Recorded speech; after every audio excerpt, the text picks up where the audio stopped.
Olá, pessoal. Eu espero que vocês estejam bem e que em breve nós possamos nos reencontrar presencialmente. Olha só, nesta semana e na próxima nós estaremos estudando o eixo Ciência, Tecnologia e Inovação. Dentro desse eixo, nós escolhemos o tema da biotecnologia, porque nós entendemos que ciência e tecnologia, ela está em todas as áreas da nossa vida, né?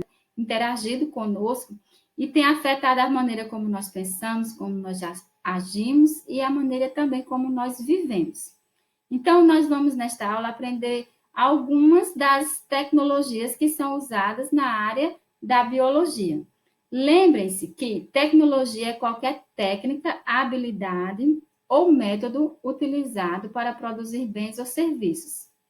Então, quando você lembra das telecomunicações, do genoma, produção de combustíveis, transportes, tudo isso são tecnologias. Mas também quando a gente lembra da invenção do fogo, de materiais feitos de pedra, as ferramentas de pedras que eles usavam há tempos atrás, também são exemplos de tecnologia. Nós vamos ver aqui o que é biotecnologia, né? Biotecnologia é qualquer aplicação tecnológica que usa sistemas biológicos, seres vivos ou seus derivados para fazer ou modificar produtos ou processos. Em outras palavras, é o conjunto de conhecimentos que nos permitem utilizar seres vivos, células ou moléculas biológicas para produzir bens e assegurar serviços. Que conhecimentos são esses? São conhecimentos da microbiologia, do genoma, da bioquímica, da engenharia, da informática, que nos permite utilizar seres vivos para a fermentação, para a tecnologia enzimática, para o cultivo de micro-organismos, tecnologia do DNA, clonagem, bioinformática, tudo isso para produzir bens, que podem ser alimentos, bebidas, vacinas, combustíveis, embriões, remédios, ou serviços, como a purificação da água, tratamento de resíduos, recuperação de petróleo, extração de minério.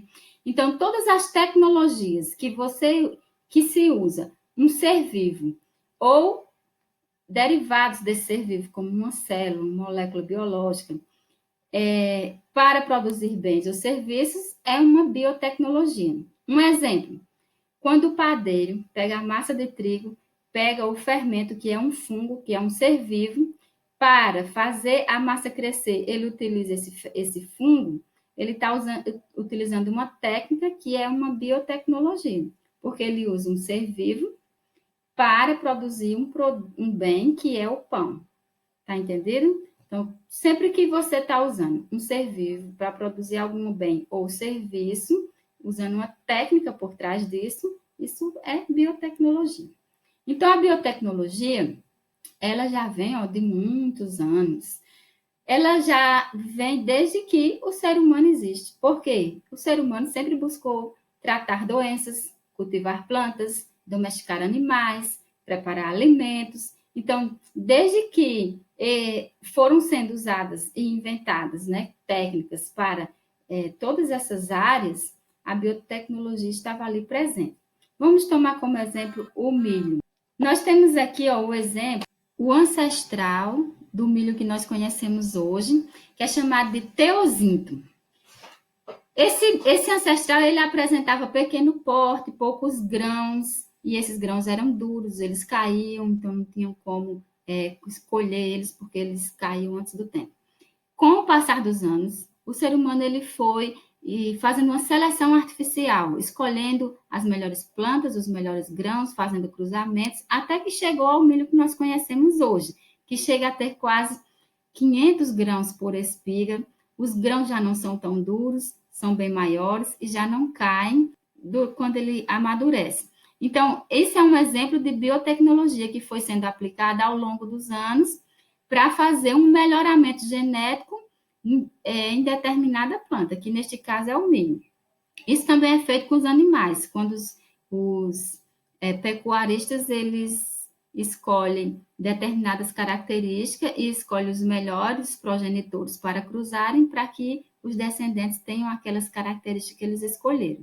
é uma seleção artificial que vai melhorar a genética, por isso que chamamos de melhoramento genético. Com o passar do tempo, essa biotecnologia ela foi tomando um novo foco, porque teve as descobertas, né, das células, da microbiologia, da genética, e aí a biotecnologia hoje ela tem aplicações muito mais modernas, né, do que somente fazer uma seleção artificial.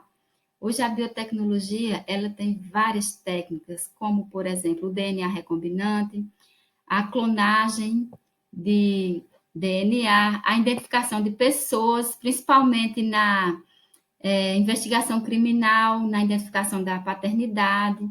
Tem a terapia gênica, que é muito útil para pessoas que nascem com genes defeituosos. Clonagem de organismos, quem nunca ouviu falar da Dolly, né? Ovelha Dolly. Organismos transgênicos. Temos também recuperação de espécies de extinção, possível graças à biotecnologia.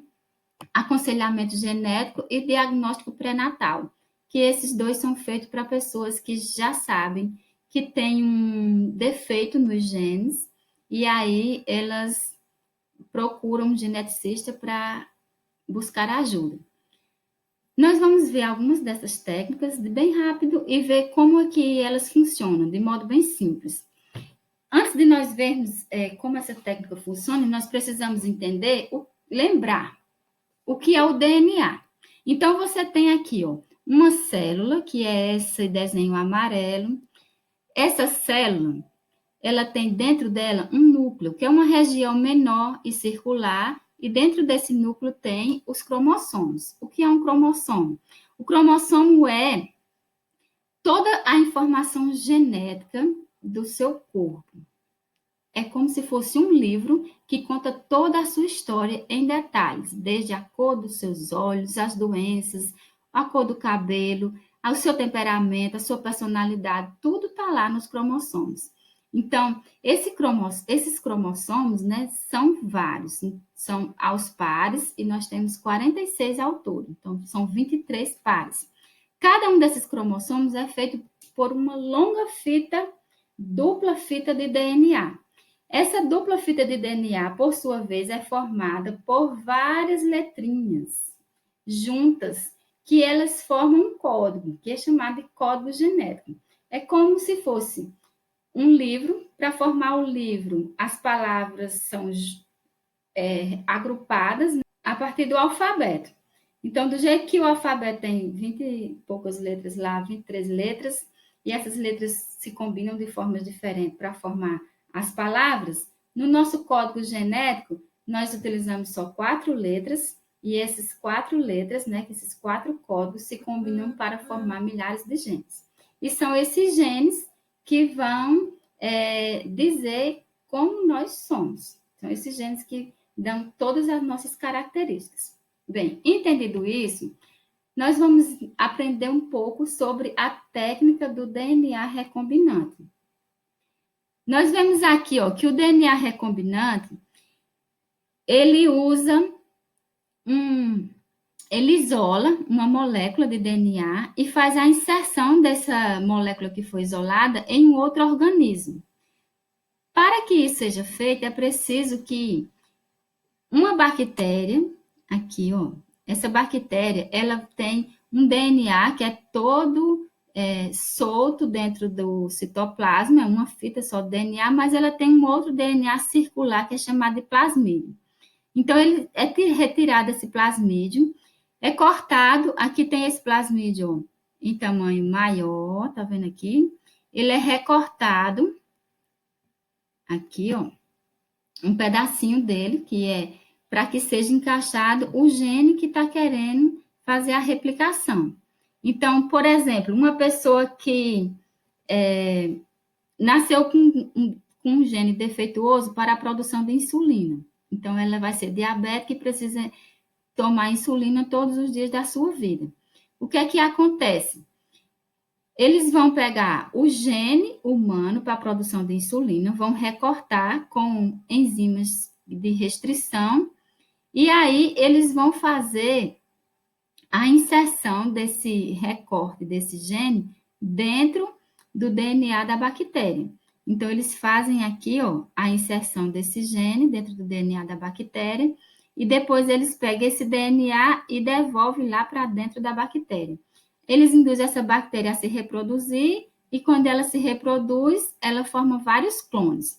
Isso é importante por quê?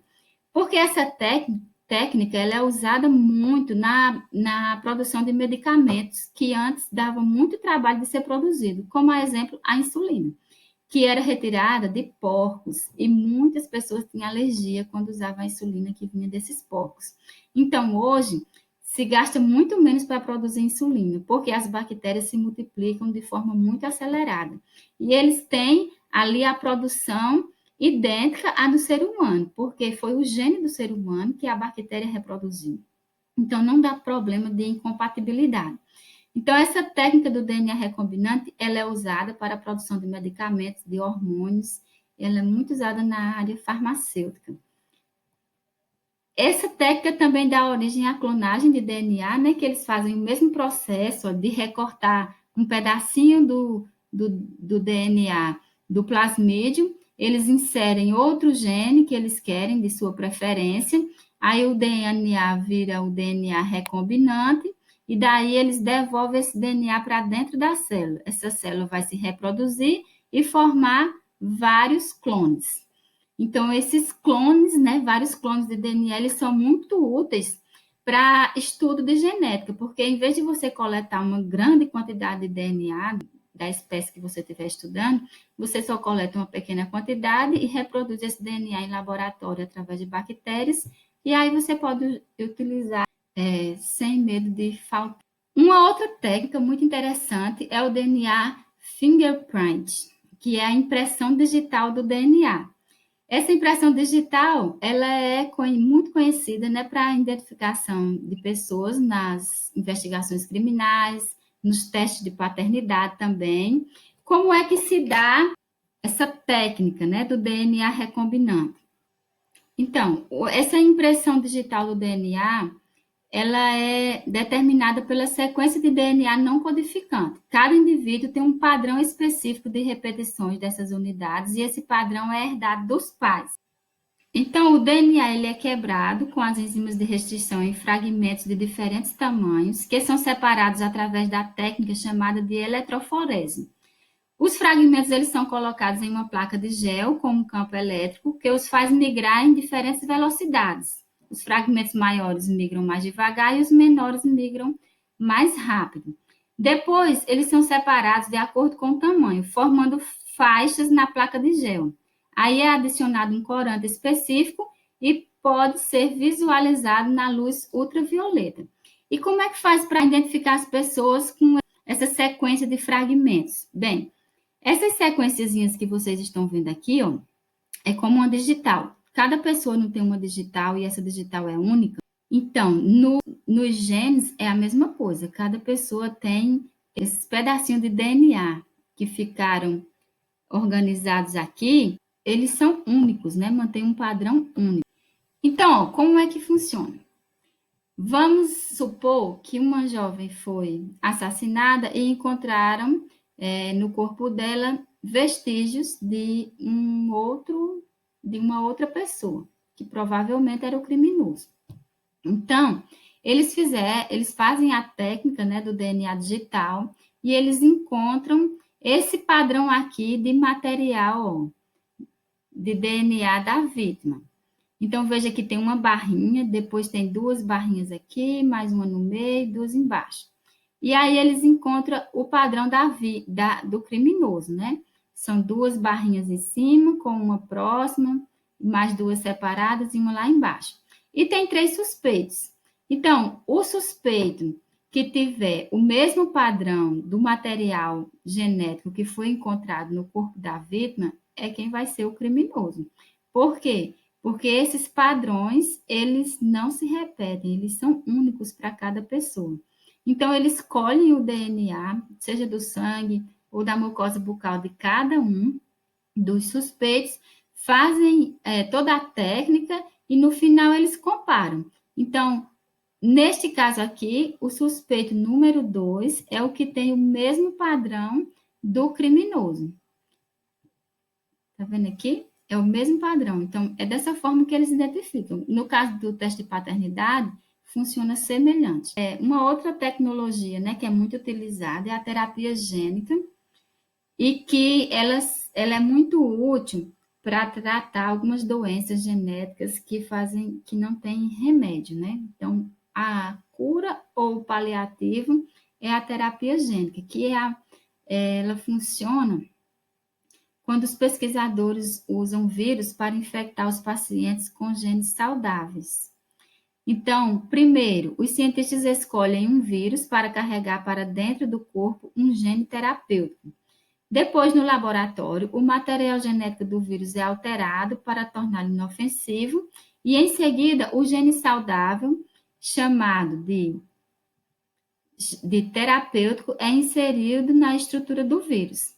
Então, esse tratamento, ele pode ser feito, o que eles chamam de in vivo, que é quando eles aplicam o gene terapêutico, né, direto na pessoa, na parte que eles querem tratar, ou quando eles pegam células dessa pessoa e colocam o vírus nessas células fora do corpo e depois injeta as células no corpo, que é chamada técnica in vitro ou aplicação indireta, né? Que é a aplicação através da célula.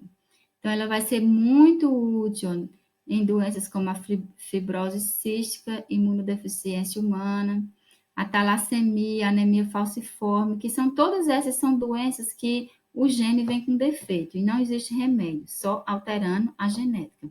Então, são possibilidades, né, para que essas pessoas elas possam ter uma melhor qualidade de vida. Também não são tratamentos baratos nem muito acessíveis.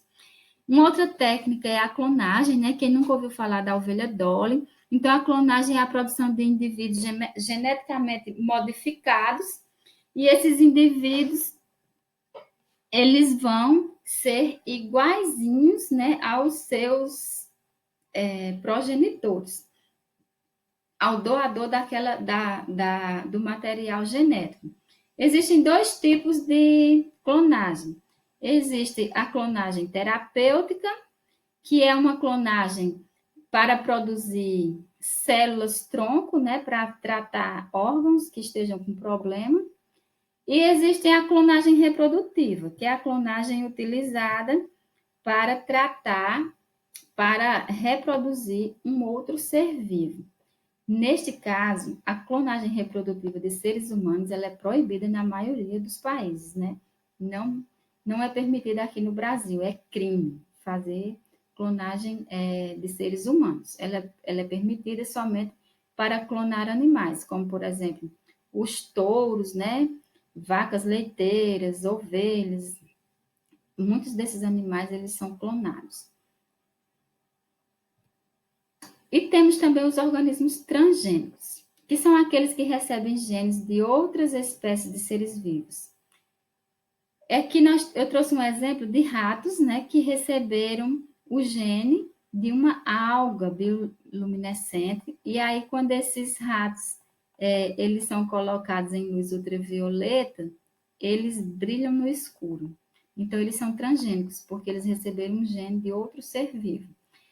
Os transgênicos, eles estão muito presentes na agricultura, né? Nós temos aí milho transgênico, soja transgênica, trigo transgênico. Então, a maioria dos alimentos que nós comemos são transgênicos.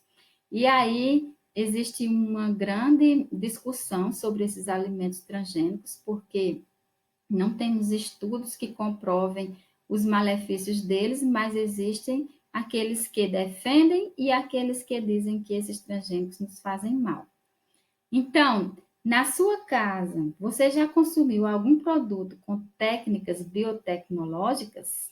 Eu acredito que sim, viu? Porque se você come o cuscuz nosso de cada dia, você está comendo produto transgênico, né? Todo produto na sua casa que tiver um triângulozinho e tiver um T aqui, ó, dentro desse triângulo, quer dizer que ele é transgênico. Quer dizer, toda essa tecnologia tem um lado bom, que pode ser usado para a melhoria da vida em nosso planeta, mas também tem um lado ruim, quando não é utilizado dentro de padrões éticos e morais, né? Então, existe muita discussão aí quanto à utilização dessas tecnologias de forma errada, que foge à ética e à moral, né, do ser humano. Eu vou deixar essa atividade para vocês fazerem, está melhor explicado lá na plataforma. E é para vocês realizarem uma pesquisa sobre as vantagens e desvantagens dos alimentos transgênicos. Eu vou deixar os sites, sugestões de sites para vocês pesquisarem na plataforma. Após vocês fazerem essa pesquisa, vocês vão fazer um resumo com tópicos mostrando quais são as vantagens e quais são as desvantagens, né? E vão anexar lá na plataforma dos alimentos transgênicos. Então, bons estudos!